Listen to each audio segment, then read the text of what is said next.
Imagine a society where your role is not chosen but awakened, where the wisdom of countless generations flows through your very DNA. This is not science fiction, but this is an insight into the ancient Varna system of India. Today, we will delve deep into the ancient Varna system and we will discover its connection to the modern genetic science. And we will answer and address many misconceptions about the Varna system, and we will truly get to the bottom of the scientific structure of the Varna system of ancient India. The Advaita channel is about consciousness and conscious creation. Here we explore Vedanta and various other ancient teachings from India to understand the nature of reality and to consciously create our lives. I was looking at a research paper in the Journal of Neuroscience which did a study on the behavior of rats. This is an interesting experiment that I wish to talk about now. Now, a group of rats were taken in this experiment and they were exposed to a certain perfume or a certain scent or smell. Now, as these rats were exposed to the certain scent or perfume, they were induced with a stimulation and they were induced with a mild shock. So, soon they began associating that particular smell or scent with that shock and they began fearing that smell. And after a while, just the smell alone would bring fear and anxiety within their system. Now, here is where the story gets interesting. The next generation of rats, which were never exposed to the stimulation or the electric shock, naturally began fearing that particular scent or smell. Another interesting fact here is that these rats from the next generation, the offsprings, were never connected to their parents, in the sense they were separated from their mothers at birth itself. So there is no way that these rats from the next generation could have learnt this information by looking at the behavior of their parents. And the still more interesting fact is that the same story continues for another generation. So even the next generation of rats showed a sense of fear and anxiety to that particular scent or smell. What does this tell us and why are we discussing this here? Now, this is a proof of genetic memory. And each and every one of us carry this within our system. Within Vedanta, we call it karma, and genetic memory is one aspect of karma, and karma itself is a very complex phenomenon. But let us explore genetic memory for this video. As I am sitting here, I carry the memory of my ancestors, what they thought about, what they believed in, the food they consumed, and their conditioning has been passed on to me through my parents. This is genetic memory. The ancient Varna system of India is a complex social structure, but the genetic memory was one key element within the Varna system. Now think about this. The entire society of the ancient India was classified and segregated into 4 parts.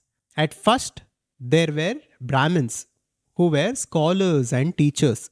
Second, there were Kshatriyas who were kings and warriors. Third, there were Vaishyas, they were businessmen. And fourth, there were Shudras who were the working class. So, like this society was structured, and the carpenters, the blacksmiths, and different personnel within the service sector were classified under Shudras. Now, even today, our society is like this, right? We have teachers and philosophers, and then there are businessmen, then there are our soldiers, and then there are our political personnel, and then there are the working class, and then there are certain segment of society which takes care of the service sector. So every society has classifications. There is nothing wrong in the system of classification itself. But once it becomes discriminatory and once it becomes oppressive, then the problem starts. The Varna system was not about discrimination or oppression. It was a simple social structure for the efficient functioning of the society. And now let us look at the system from the understanding and from the perspective of genetic science. Let's take a carpenter for example. Imagine a carpenter whose father was a carpenter and whose grandfather was a carpenter. Now, carpentry is in his blood.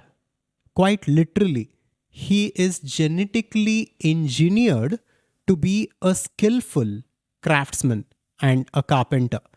And as this generation begins to produce more and more carpenters, each carpenter is building upon the conditioning and the genetic memory of his or her ancestors. So, each generation of carpenters become more and more skillful, more and more efficient, and more talented. This happens naturally through the genetic karma or through the genetic memory. This was a very big aspect of the Varna system. The Varna system, just like any other systems in ancient India, was about the efficient functioning of a society. The society needed carpenters and blacksmiths and businessmen and agriculturists and soldiers and philosophers and teachers. So, the system was created in a way in which efficiently the knowledge and the wisdom and the skills were transferred and transmitted to the next generation, not just physically through a teaching or through mentorship, but also genetically through genetic memory. Now look at the society today. Most of us struggle to find our place in this world. We are not sure about what our purpose is in this world. And whatever we do, if we do something from scratch, it is difficult for us to be successful at it, and it will take a lot of time and effort for us to be successful at it because we are learning everything from scratch. Now, there is nothing wrong in this if we actually are interested in a particular profession and if we wish to take it up as our life's path. There is nothing wrong in this. But just think about how scientific the ancient system was, especially for that context and for that time. Everyone knew his or her place. Everyone knew what he or she should be doing for the society. And not only this, they were naturally skillful and talented in what they did. And hence, no one was unemployed and no one was dissatisfied with what they were doing. But this system was never meant to be a prison for a seeker within a Shudra community. If he truly wished self-realization or enlightenment, there were gracious teachers and gurus who took them under their tutelage and mentored them in the spiritual path. There are numerous examples of this. But just like any other system in any part of the world, after a certain amount of time, people in power began to exploit the system and they began exploiting the people who were under them. This is when the Varna system turned into discriminatory caste system, which it was never meant to be. Varna system was simply meant to be a social structure which was based on many deeper aspects of reality, and genetic science is simply one aspect of it. Now, what can you take away from this? You need to understand that as per the teachings of Vedanta, you have not come to this world with a blank slate. You carry karma from thousands and thousands of lifetimes. So, you have certain vasanas, certain deepest tendencies. Based on the memory you carry right now, you have certain innate strengths within you. And as you begin to tune into this, as you begin to understand who you are in your essence, and as you begin to become aware of your deepest karmic imprints and your tendencies, what you're supposed to be doing in this world will naturally become available to you. Your Sva-Dharma or your purpose will become naturally available to you. So try to go deep into this. As you meditate, think about your deepest tendencies. What is that you truly want to do in this world?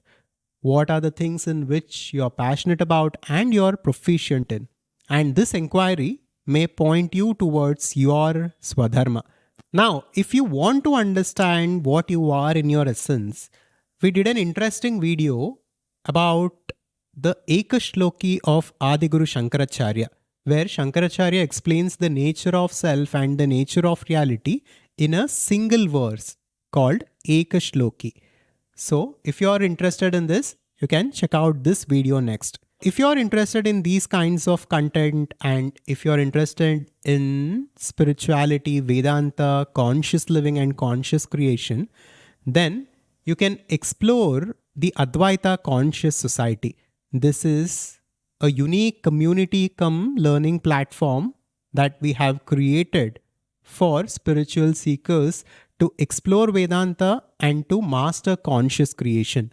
This is to help one create their ideal life consciously. In order to know more about this, check out the link in the pinned comment, which will take you to an introductory video to the Advaita Conscious Society. Thank you, and I will see you in the next one. Subscribe to Advaita to wake up. Shivoham.